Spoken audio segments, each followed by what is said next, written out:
बिस्मिल्लाहिर्रहमानिर्रहीम। अस्सलाम वालेकुम। उम्मीद कर रही है तुसी सब खैर खैरियत नाल होसो जी। तो पिशोरी का गला अभी भी ख़राब है, पर अल्हम्दुलिल्लाह सुमा अल्हम्दुलिल्लाह हमारे घर आए थे मेहमान, जो कि मुझे बहुत ज़्यादा पसंद है। ससुराल से जब कोई आता है तो आपको बहुत अच्छा लगता है, मुझे तो बहुत अच्छा लगता है। मुझसे जान गुमी हुई थी मेरे पाँव ज़मीन पे नहीं थे, तो बस वो आए और इतना टाइम नहीं था, तो वो हला गुला वाला काम था। तो मैंने क्या किया कि बैंगन को जो है बेसन में जो हम लोग फ्राई करते हैं, बैंगन के पकोड़े चाय के साथ जो नॉर्मली खाए जाते हैं, तो बस मैंने जल्दी से वो तैयार किया।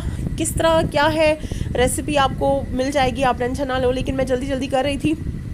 साथ मैंने जो है चिप्स फ्राई करने के लिए छोड़ दिए, साथ जो है तो आटे के पड़े बनाने के लिए, मतलब बस मैं बिल्कुल बहुत बिजी हो गई थी। और टमाटर की चटनी साथ मैंने बना ली, क्योंकि इनके साथ ज़रा अच्छी लगती है। तो मेरा ये था कि कबाब वाले मैंने वो जो हम लोग बनाते होते हैं रोल, वो मैंने बनाने की जो है कोशिश की। चिप्स फ्राई हो गए थे और शायद मैंने, अच्छा यहाँ पे चाय रखी हुई है, बस कैमरा घूम रहा है और आपकी पिशोरी भी घूम रही थी।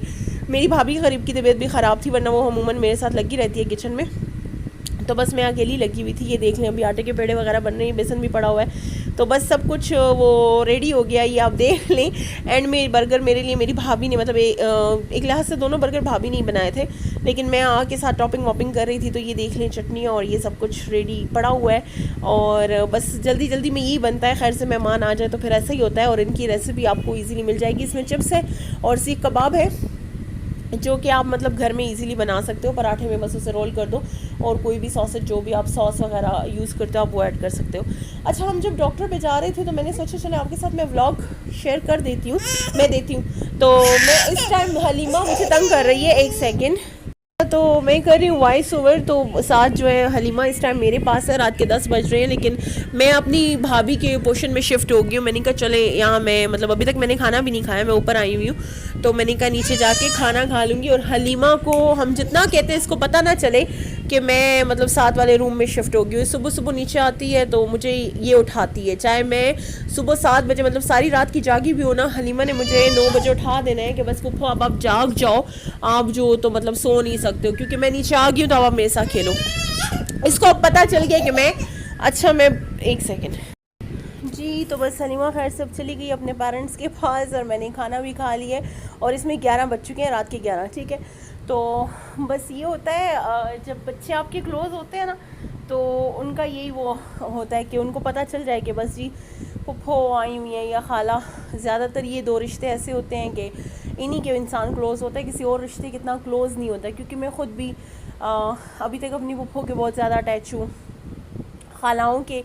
तो ये रिश्ते दुनिया के बहुत बेहतरीन और अजीम रिश्ते होते हैं। ममानियाँ और चाचियाँ भी बहुत अच्छी होती हैं, लेकिन ज़्यादा क्लोज़ इंसान जो है इन्हीं के होता है, क्योंकि वो खालाओं की शादियाँ नहीं हुई होती या फूफो की शादी नहीं हुई होती, तो आप उनके ज़्यादा क्लोज़ होते हो बनस्बत इसके कि चाची या ममानी के, उनके आप इतने क्लोज़ नहीं होते।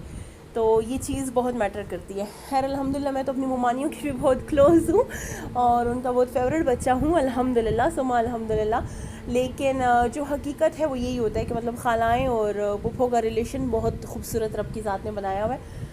तो बस हलीमा के साथ लगे हुए थे, और ये है कि हम लोग जब जा रहे थे तो मेरी तबीयत ख़राब थी, लेकिन मैंने सोचा चले मैं आप लोगों के लिए वीडियो बना के और अपलोड कर लूँगी। तो कल तो मेरे पास था वीडियो का स्टॉक, और ये मैंने आज आपके लिए शेयर किया। कल इंशाल्लाह जो बैंगन मैंने बनाए थे उसकी रेसिपी वगैरह शेयर करूँगी। बहुत टेस्टी बनते हैं, हमारे घर में सबको बहुत ज़्यादा पसंद है। और ये बैंगन मेरी दादी की रेसिपी थी, जो कि मेरी बहन को, मतलब मेरी दादी ने मेरी बहन को सिखाया कैसे बनाते हैं जो भी है। तो फिर उसके बाद वो हमारे घर आती थी, वो बनाती थी मेरी बहन, तो हम उसको वो करते थे कि मतलब तुमने सही फ़िश फ्राई की हुई है, इतना अच्छा लगता था। तो बस ये सारी चीज़ें हैं, ये बातें हैं, और अब की ज़ात जो है तो बस सब पे अपना करम करें। और दुआओं में बहुत ज़्यादा, पता है, आप दुआ दिया कीजिए, ये मैं सबको कहती हूँ। मेरी पिछले दिनों एक फ्रेंड से बात हुई, और अल्लाह उसकी किस्मत खोले, अल्लाह अच्छी जगह उसका नसीब करे, आमीन।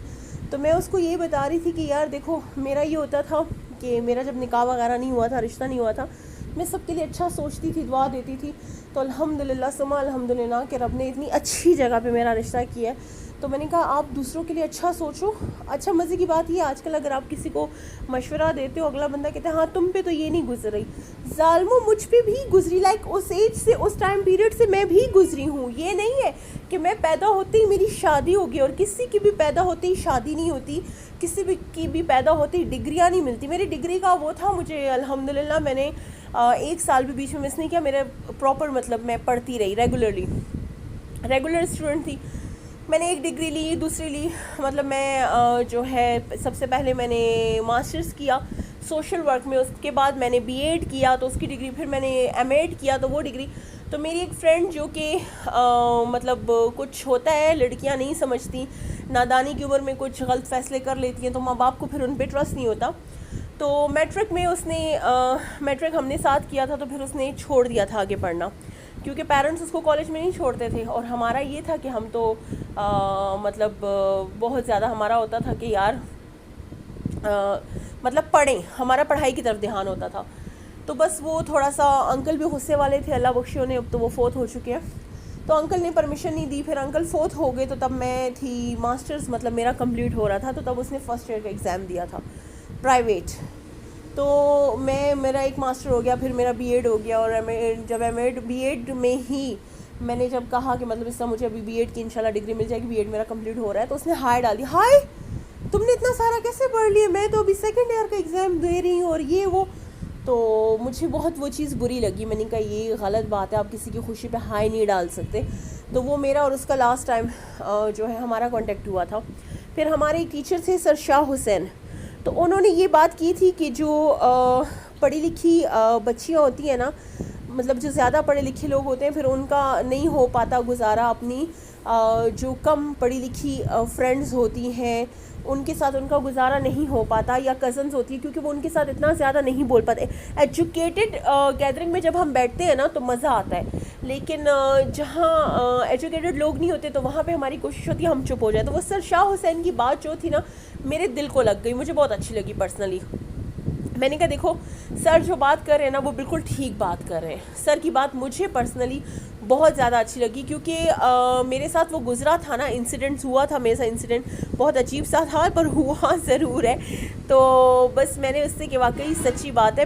मेरी एक कज़न साइकोलॉजिस्ट है, एक जो है इंजीनियर है, तो हम लोग जब इकट्ठे होते हैं, एक ने ज़ूलॉजी में एमएससी किया हुआ है, मैं हो गई, हम 4-5 लड़कियां अल्हम्दुलिल्लाह वेल एजुकेटेड, तो हम जब इकट्ठे होते हैं हमारे बहुत ज़बरदस्त, हम मिल के बैठते हैं ना, हम डिस्कशन पार्टनर्स एक दूसरे को कहते हैं, और हम बात करते हैं, बहुत मज़ा आता है, मतलब बिलीव मी। क्योंकि हमारी जो सरबराह है वो मेरी मोमानी है, वो हमें लेके वो इनको लैंग्वेज की इंपॉर्टेंस, इनको ज़बान बोलो, इनको ज़बान पे ख़त्म होती है, इनू वैल्यू दो, इनू अपने बच्चों को सिखाना है, तो आने अपनी औलाद नाल इनको बोलनी, ये वाकई सही है, इनको ज़बान को प्रमोट करना है। मेरी शादी पठानों में हुई है, इंशाल्लाह पश्तो को लेके चलना है, बट इनको ज़बान को भी लेके चलना है, उर्दू को भी लेके चलना है, इंग्लिश को भी। जितनी ज़्यादा लैंग्वेज आएगी उतना फ़ायदा होता है। मेरा पश्तो का ये है ना कि मैं पश्तो तो बोलती हूँ, लेकिन मुझे हेजिटेशन होती है, मैं अपने ससुराल वालों के साथ नहीं बोल सकती, ये मेरा मसला होता है। मैं पश्तो बोलती हूँ और मेरी पश्तो अच्छी खासी है, मुझे पश्तो समझ भी आती है। मुझसे अक्सर मेरे व्यूअर्स पूछते हैं कि आप अक्सर कहती हैं आपकी शादी होगी पठानों में तो आपको तो पश्तो आती नहीं है। ऐसा नहीं है, मुझे पश्तो आती है, लेकिन हाँ मेरे जो है ज़ाहिरी बात है मैं नहीं बोली। ऊपर से अल्हम्दुलिल्लाह हम लोग भी पठान हैं, मेरे दादा जो हैं वो दुरानी थे, मतलब हम पठान हैं, तो वो पश्तो मेरी इतनी अच्छी नहीं है, पर फिर भी अच्छी है, ऐसी नहीं है कि मुझे बिल्कुल नहीं आती अल्हम्दुलिल्लाह। और अभी तो मेरी सारी ज़िंदगी पठानों में गुजरनी है, तो पश्तो बोलूँगी, उनके साथ सीखूँगी भी, कोशिश करूँगी। तो ये है। बाकी उर्दू लैंग्वेज बहुत अच्छी है, उसको भी प्रमोट करें, अपनी ज़बान को आप मत छोड़ें। इंग्लिश एज अ लैंग्वेज उसको लीजिए, क्योंकि अंग्रेज़ी सिर्फ एक ज़बान है, जैसे पश्तो एक ज़बान है, हिंदको एक ज़बान है, उर्दू एक ज़बान है।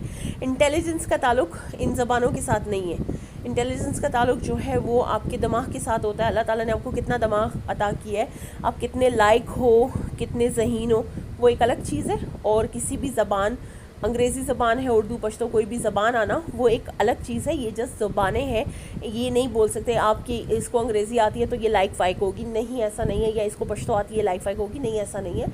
ये ज़बानें हैं। और इंटेलिजेंट होना बाकी चीज़ें करना वो एक अलग बात है।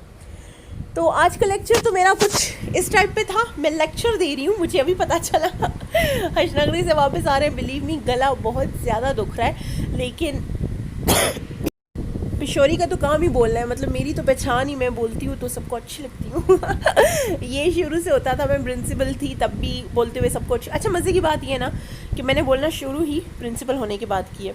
अच्छा जी, आऊँगी और वीडियो लेके, मेरी वीडियो को लाइक कीजिए, चैनल को सब्सक्राइब कीजिए।